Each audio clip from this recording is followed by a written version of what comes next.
आप सभी को फिर से मेरा प्यार भरा जोहार। मैं सोनी और मेरे चैनल आशा सखी में आप लोगों का फिर से बहुत बहुत स्वागत करती हूँ। तो दीदी आज हम जानेंगे रिवॉल्विंग फंड के बारे में, जिसे आरएफ भी कहा जाता है। ठीक है, तो अभी तक अगर आपने मेरे वीडियो को लाइक नहीं किए तो लाइक कर दीजिए, और अगर आप मेरे चैनल में नए हैं तो चैनल को सब्सक्राइब कर लीजिए, क्योंकि मैं स्वयं सहायता समूह से जुड़ी हर एक प्रकार के पुस्तकों के बारे में बताती हूँ और स्वयं सहायता से जुड़ी हर एक प्रकार के जानकारियों को आप लोगों के तक पहुँचाती हूँ। तो चलिए अब हम शुरू करते हैं, जानते हैं रिवॉल्विंग फंड के बारे में। ठीक है, तो हमारा पहला क्वेश्चन है रिवॉल्विंग फंड क्या होता है।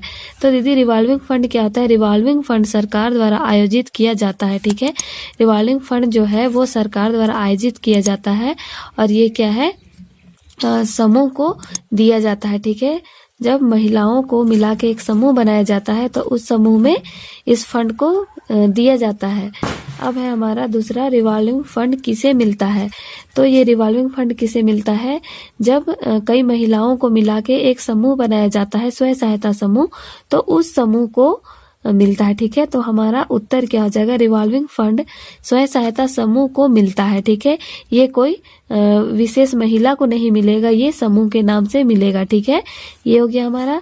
अब हमारा तीसरा नंबर है, रिवॉल्विंग फंड समूह को क्यों मिलता है। ये फंड समूह को क्यों मिलता है, ये भी एक बहुत बड़ा क्वेश्चन है। तो ये समूह को क्यों मिलता है? समूह की आंतरिक ऋण की मांग को पूरा करने के लिए मिलता है। ठीक है, यहाँ पे क्या हो रहा है दीदी, हमारे जो समूह होते हैं उसमें आंतरिक लेन देन होता है, और आंतरिक लेन देन करने में जब राशि की कमी होता है तो हम क्या करते हैं, आरएफ पैसा मांगते हैं। ठीक है, तो कई बार ऐसा होता है समूह में कि जब समूह में आरएफ फंड आ जाता है तो महिलाएं कहने लगती हैं कि ये जब आरएफ फंड आ गया है तो इसे हमें बांट लेना है और अपने घर लेके चले जाना है। तो दीदी ऐसा बिल्कुल नहीं है। ये जो आरएफ पैसा होता है इसे ऋण के तौर पर ही लेन देन करना रहता है। हालांकि ये रुपए जो है वो समूह के अपने रुपए हैं, इसे सरकार वापस नहीं लेगी, लेकिन जब तक कि ये समूह चल रहा है तब तक क्या होगा, ये समूह में ही रहेगा और ऋण के रूप में लेन देन किया जाएगा, क्योंकि ये ऋण के रूप में लेन देन करने के लिए ही प्राप्त होता है। तो ये हो गया हमारा।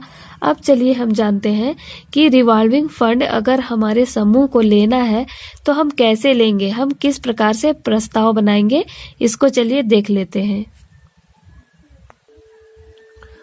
तो हमारा अगला बिंदु है रिवॉल्विंग फंड प्राप्त करने के लिए प्रस्तावना। ठीक है,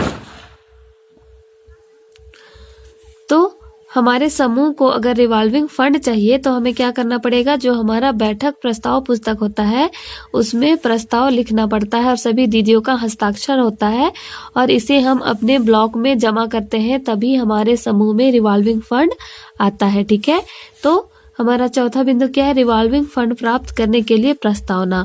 तो हमें प्रस्तावना किस प्रकार से लिखना पड़ेगा?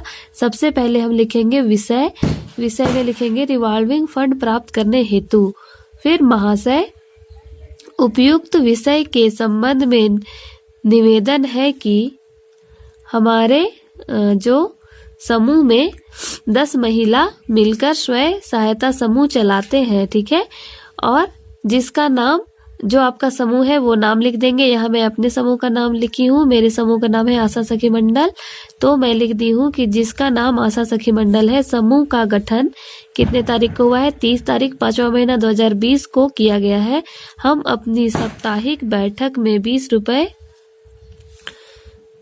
के अनुसार बचत जमा कर आपसी लेन देन करते हैं और अपनी मूलभूत जरूरतों को पूरा करने की कोशिश कर रहे हैं। अभी हमारी कुल बचत कितना है?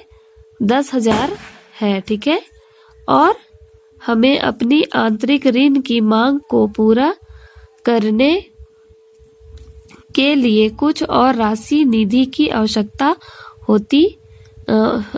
हो रही है।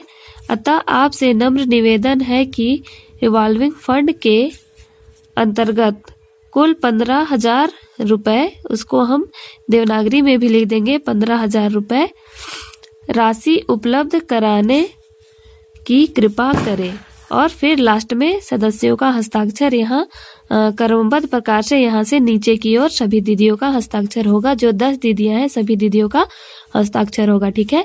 तो हम जो प्रस्तावना लिखेंगे उसमें हम क्या करेंगे, उसमें हम निवेदन करेंगे कि हम 10 दीदियां हैं और 10 दीदियां मिलकर क्या कर रहे हैं, स्वयं सहायता समूह हम चला रहे हैं और हमारे समूह का क्या नाम है वो लिख देंगे। फिर हमारा समूह कितने तारीख को गठन हुआ, ठीक है। हमारा समूह जो है वो कितने तारीख को गठन हुआ वो लिखेंगे और 10 महिला मिलकर चला रहे हैं वो लिख देंगे। अपने समूह का जो नाम है वो लिख देंगे और यहाँ पे हम बताएंगे कि हम साप्ताहिक बैठक करते हैं और कितने करके बचत जमा करते हैं और हम क्या करते हैं, आंतरिक लेन देन करते हैं और अपनी जरूरतों को पूरा करते हैं। और हमारी जो आंतरिक लेन देन हो रहा है तो हम क्या कर रहे हैं, बचत हम साप्ताहिक जमा करते हैं और अभी तक हमारा कुल बचत कितना जमा हुआ है वो दिखाना पड़ता है। फिर हमारा जो है आंतरिक लेन देन का जो मांग है उसे हम पूरा नहीं कर पा रहे हैं, ये यहाँ पे बताना पड़ता है। तो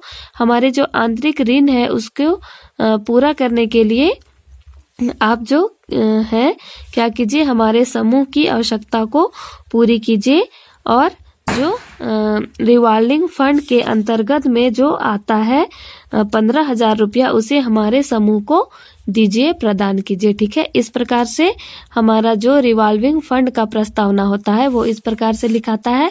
अगर आप इस प्रकार से अच्छे से प्रस्तावना लिख के अपने ब्लॉक में जमा करेंगे तो आपके समूह में भी रिवॉल्विंग फंड आ जाएगा, ठीक है।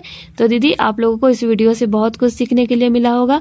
अगर आप लोग को ये वीडियो पसंद आया तो एक लाइक कर दीजिए और कमेंट शेयर कीजिए। अपने जो दूसरी दीदियां हैं उन तक भी बताइए ताकि सभी दीदियों को इसके बारे में जानकारी मिले और सभी दीदियां अपने समूह की हर एक जानकारियों को रखें और हर एक प्रकार के लेखाओं को सही करें। तो दीदी आपने मेरे वीडियो को अंत तक देखे इसलिए बहुत बहुत धन्यवाद।